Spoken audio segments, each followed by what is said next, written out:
thought I had seen it all in India, but nothing prepared me for the absolute madness of Holi.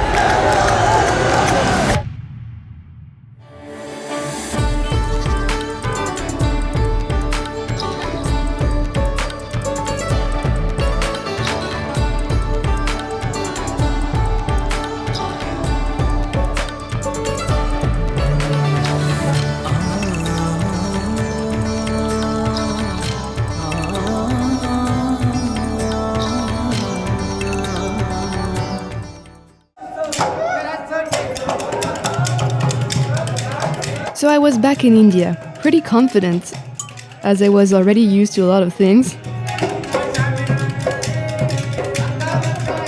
But I have to admit the north felt very different from the south.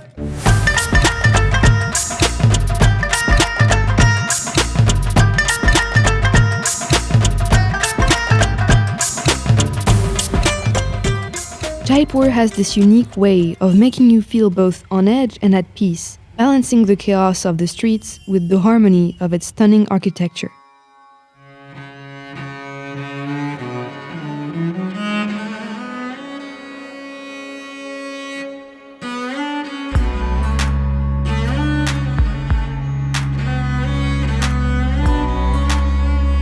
Especially at night when all the buildings light up.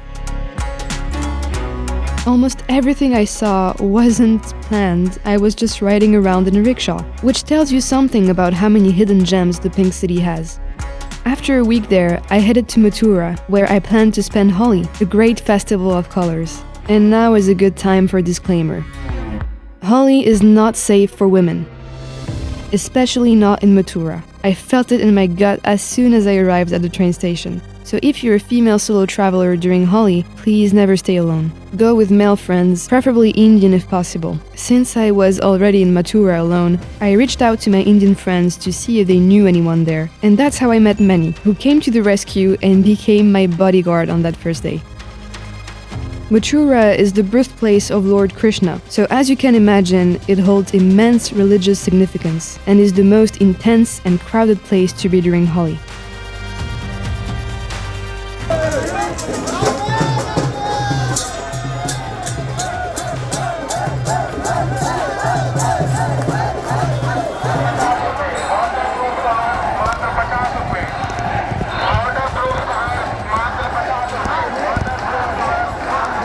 In other parts of India, Holi lasts a couple days, but here, it goes on for a whole week with a different theme every day.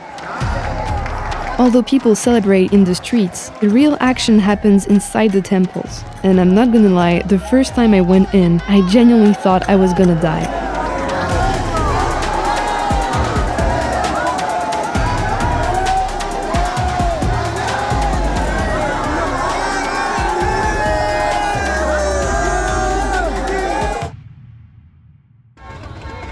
Believe it or not, it is worth it, and you'll see why in a minute. But first, I need to show you the wildness of the crowd.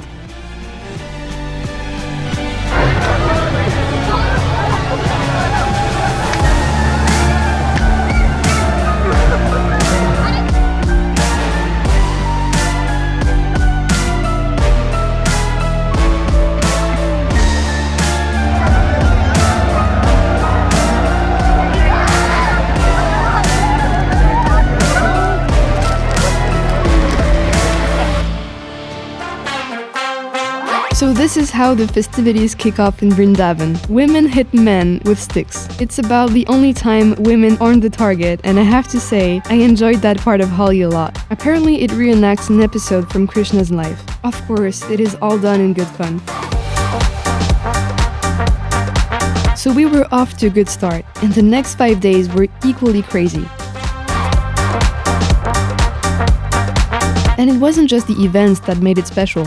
It was also something else entirely. Bhang.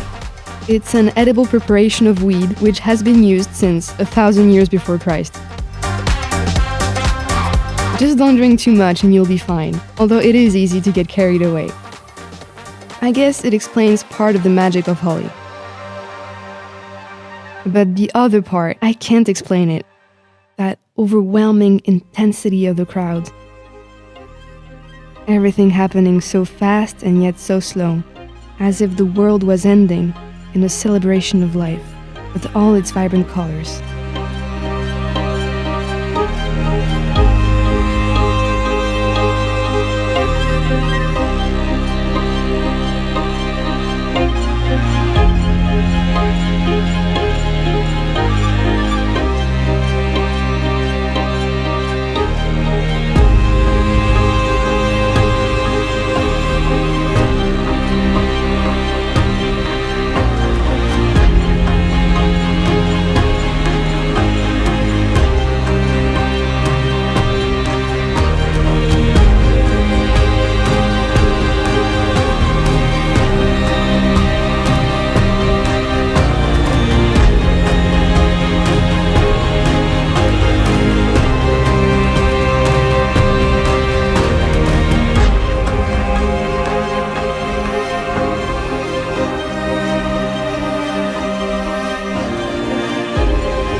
That's the spirit of Holi, celebrating and dancing together, friends and strangers alike.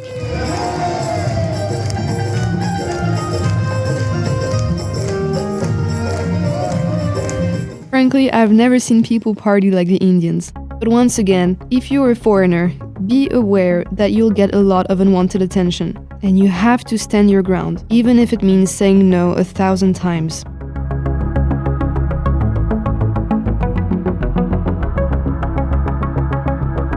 You'll also get asked for pictures a lot.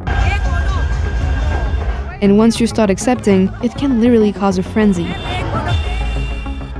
Luckily, most people I met were considerate and respectful. They would simply say "Happy Holi" and gently put color on your face. Overall, I had a blast. And after a week of that, I could have slept for a whole day. But I had a mission to accomplish first. So on the last day of Holi, everything sped up.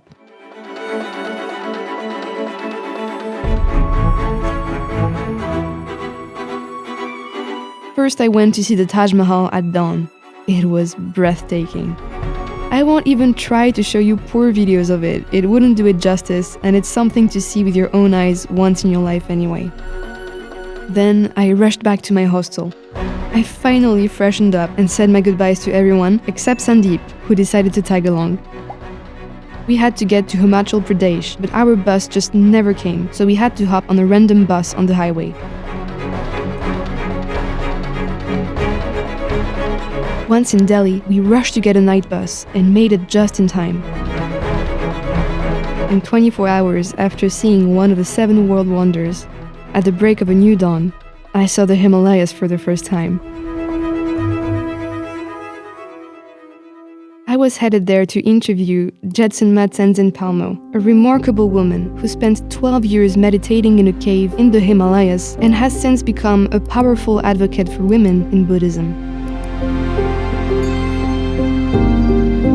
Little did I know, our conversation would open a whole new chapter in my journey.